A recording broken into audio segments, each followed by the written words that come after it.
I greet you friends, and I'm glad to be together again to talk about mysteries, science and aliens.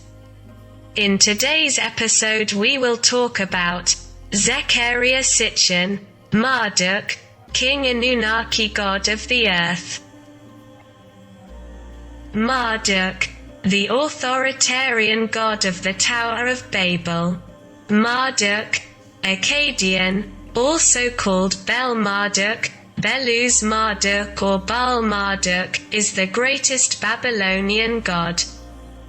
In Babylon it was located in the sanctuary of Esagil, the temple on the high peak, where the ziggurat Etemenanki, later known as the Tower of Babel, was erected. His wife was the goddess Zarpanitu, Shapanitu, the mother of Nabu, the god of wisdom. The Mesopotamians made him the eldest son of Enki, and the goddess Damkina. An agrarian god of minor importance at first, Marduk eventually replaced Enlil, and took over his duties as the supreme god of the Babylonian pantheon. The importance of this god increased immensely during the reign of Nebuchadnezzar I, king of the Babylonian Empire, around 1125 to 1104 BC. The Babylonian poem of the creation of the world, Enuma Elish, written at this time, is intended to justify this promotion. It is associated with the dragon, Mušhuššu, the planet Jupiter and the number 50, also attributed to Enlil.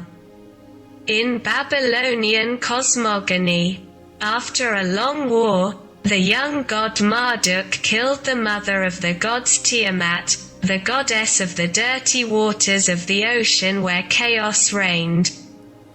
The primordial incarnation of the goddess of chaos and the seas, from her body and head, the god Marduk created the heavens, from its lower legs and limbs created the earth.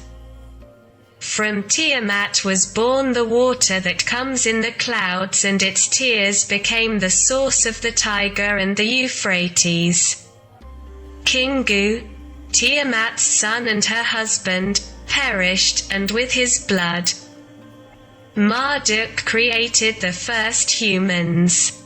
Every year on the new year, the gods of Babylon and Borsippa came to pay homage to him during the Akitu festivities, which lasted 12 days from the spring equinox.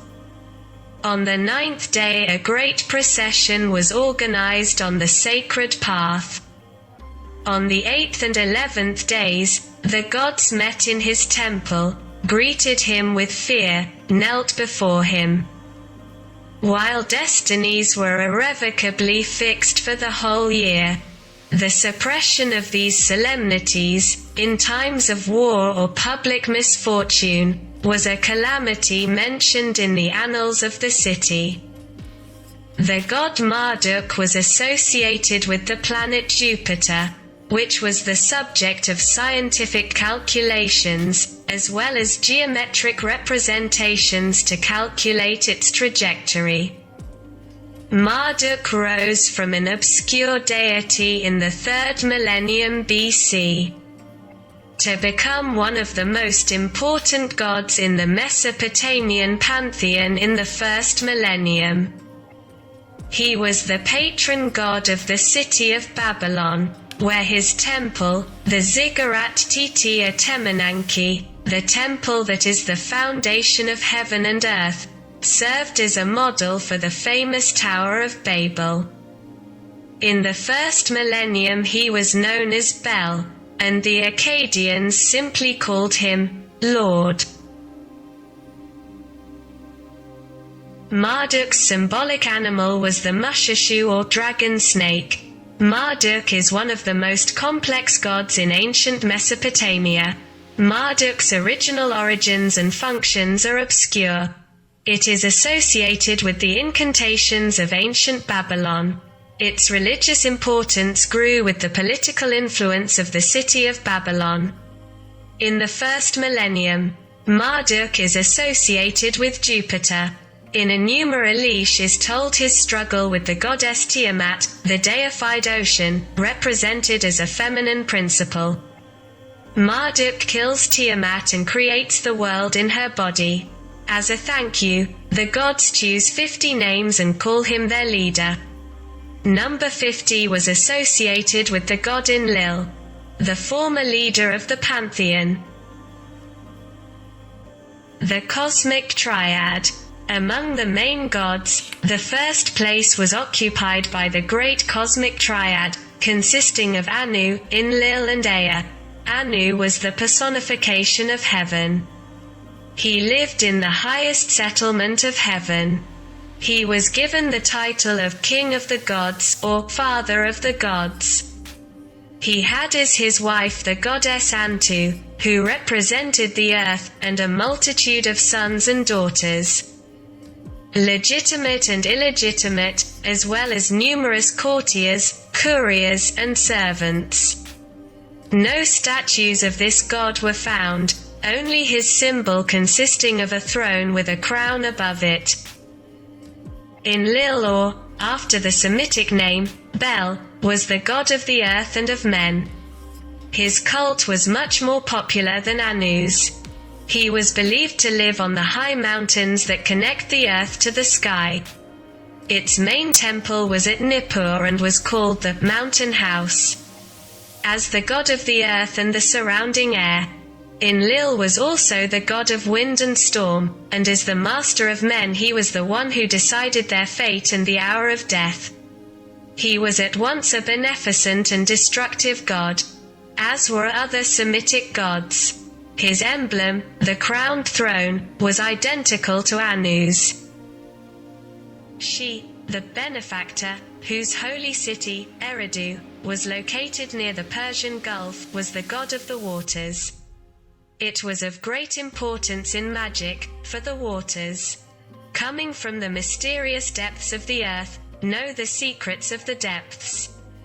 That is why the word water, apsu, also meant the place of science. Consequently she was also the god of wisdom, protector of sciences and arts. He was a civilizing god par excellence, who modeled man with his own hands, taught him writing and especially the art of construction. Also in her capacity as god of waters, she was also considered a purifying god. She was the father of Marduk, who became the chief god of the Babylonians during the hegemony of Babylon. Mythology and religion. During the reign of Nebuchadnezzar I, the poem of the creation of the world, Enuma Elish, was born. In this poem, Marduk called to the aid of the other gods. After Tiamat, female personification of the sea, threatened their destruction by flood, emerged victorious from this confrontation, places in the sky an arched constellation as a sign of victory. This legend is also found in the Judeo-Christian tradition. Thus, the biblical god Jhvh Elohim, after the end of the flood, places in the sky the rainbow in the shape of an arch, a symbol of his goodwill towards people. After Babylon became the religious center, many of the names of the ancient deities were changed and a new hierarchy of deities was created. Traditionally, the world was represented as follows. In the center of an ocean of salt was the earth in the form of a huge disk. Above were the heavens, the highest was ruled by Anu. The closest to the earth was the starry sky. The heavens were supported by a freshwater ocean, Abzu, in which the god Enki, she, lived. In the depths was the hell ruled by the gods of darkness. In the poem Enuma Elish, hell no longer plays a special role. Here everything begins with the story of the couple Abzu and Tiamat, from which the other gods originated. In a successive generation, this pair is killed by Enki and Marduk, respectively. From Tiamat's body, Marduk creates heaven and earth. People will be made of clay molded with Tiamat's blood. The blood gives people wisdom and obedience to the gods. They, in turn, are highly dependent on the worship and offerings of the people, without which they would go hungry. Cuneiform tablets were found in which people, dissatisfied with some of the decisions of the gods, threatened him that they would seek other more benevolent deities. In addition to the main gods of the Babylonian pantheon, there were also demigods of a divine nature, but subordinate to the higher order gods, who established their duties. Most of these demigods were of a bad nature, such as Rabasu, the spy, or Lilitu, a female demigod incapable of normal sexuality, who made up for this weakness by aggressing young men. Mušhuššu, a demigod represented with a lion's head, was made responsible for the appearance of puerperal fever in Lehu's women. Medicine relied heavily on prayers and offerings to tame wicked demigods and demons. Marduk's star was Jupiter, and his sacred animals were horses, dogs, and especially the so-called forked dragon, whose representations adorn the walls of his city. On the oldest monuments, Marduk is depicted holding a triangular spade or hoe, interpreted as an emblem of fertility and vegetation. He is also imagined walking or in his chariot. Usually his tunic is adorned with stars. In his hand he has a scepter and carries a bow, spear, net or lightning. The kings of Assyria and Persia also honored Marduk and Zarpanitu in inscriptions and rebuilt many of their temples. Later, Marduk was known as Bel, a name derived from the Semitic word Baal, or Lord. Bel had all the attributes of Marduk, and his status and worship were the same. However, Bel gradually came to be considered the god of order and destiny. In Greek writings, references to Bel indicate this Babylonian deity and not the Syrian god of Palmyra of the same name. The religion of Mesopotamia has a rich mythology, the myth being an important component in the culture of this land. If we carefully analyze the preserved myths, we will notice that they fall into two categories: general, i.e. ritual myths, and special, myths of origin or creation.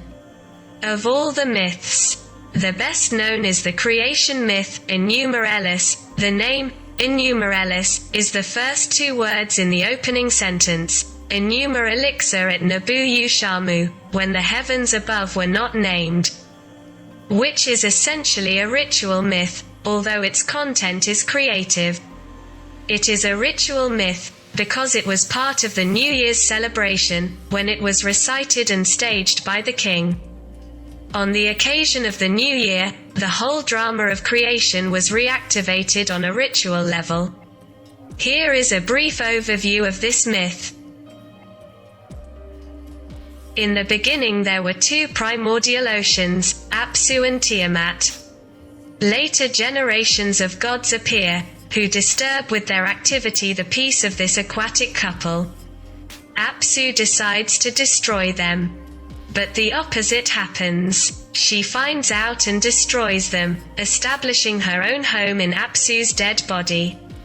Tiamat wants revenge. Fortunately for the gods, Marduk, Ea's son, undertakes to fight Tiamat, provided he is recognized as master over the tablets of destiny and given priority. He kills the monster Tiamat, and from his corpse he creates heaven and earth, giving each god the dominion he deserved. In order for the gods to stop working, man is created from the blood of the renegade god Kingu. In gratitude, the gods build the great temple of Babylon. For the history of religions, this myth is interesting, especially because we notice in the cult of Marduk a monotheistic tendency.